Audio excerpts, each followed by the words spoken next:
I want to show you how I label patch cables. In this case, we're installing a server with like 9 network ports, and I don't want to have to run cables one at a time.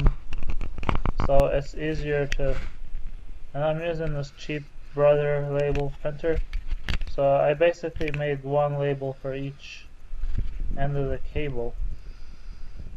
And what we do here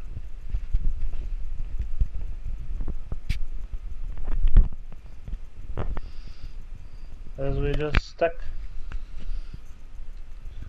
I didn't do a very good job here, but basically you just stick the label on the end of the cable and fold it over.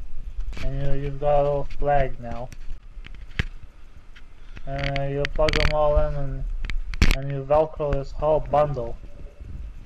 Well, you just go down the line. So now you don't have to, you can route them all like they were one cable. And you don't have to look for cables and trace where they're going.